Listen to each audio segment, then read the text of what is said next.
যাদের স্কিনে একদম গ্লো নেই তারা একবার বিটরুটের এই ফেস প্যাকটা ট্রাই করো। মাত্র 10 টাকা দিয়ে যে কোনো কসমেটিক শপে তোমরা এই বিটরুট পাউডার পেয়ে যাবে, না হলে বাজারে গিয়ে বিটরুট এনে তার জুস বানিয়ে মাত্র 3টে ঘরোয়া উপকরণ দিয়েই তোমরা এই ফেস প্যাকটা বানিয়ে নেবে। আর এই ফেস প্যাকটা মাখার পরে দেখো আমার স্কিনটা কতটা গ্লো করছে।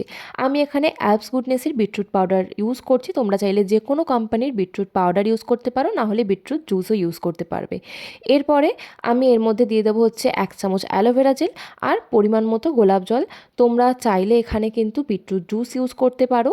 এরপরে আমি দেবো হচ্ছে গ্লিসারিন, এটা অপশনাল, বাট যেহেতু এখন শীতকাল তাই এটা দিলে স্কিনটা অনেকটা হাইড্রেট হবে। ভালোভাবে মেশানোর পরে এই ধরনের একটা স্মুথ পেস্ট তৈরি হয়ে যাবে। এরপরে এটা মুখে লাগিয়ে নেবে, কিন্তু তার আগে মুখটা কিন্তু ভালো করে জল দিয়ে বা ফেস ওয়াশ দিয়ে ক্লিন করে নেবে। যে কোনো ফেস ওয়াশ লাগানোর আগেই কিন্তু মুখটা ভালোভাবে ধুয়ে নেবে, তাহলে কিন্তু ফেস প্যাকটা ভালোভাবে কাজ করবে। এরপরে পুরো মুখে আমি ভালো করে একটা মোটা লেয়ার অ্যাপ্লাই করে নেব। তোমরা চাইলে ঘাড়েও ইউজ করতে পারো, আমি এখানে ঘাড়ে দিইনি, শুধু মুখে অ্যাপ্লাই করেছি। এটা রাখার 10 থেকে 15 মিনিট পর ভালোভাবে যখন শুকিয়ে যাবে এটা কিন্তু ধুয়ে নেবে বা মুছে নেবে। এটা কিন্তু সপ্তাহে 1 থেকে 2বার তোমরা অবশ্যই ট্রাই করবে।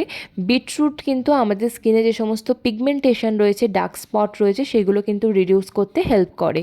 আর এটা ইউজ করার পর দেখো আমার স্কিনটা কতটা গ্লো করছে। আমি কিন্তু কিছু মাখিনি, কিন্তু এরপরে যদি তোমাদের মুখটা টান টান লাগে অবশ্যই রোজ ওয়াটার ইউজ করতে পারো। আমি এখানে রোজ ওয়াটার ইউজ করছি। তাছাড়া তোমরা কিন্তু অ্যালোভেরা জেলও ইউজ করতে পারো, তাতে স্কিনটা হাইড্রেট থাকবে।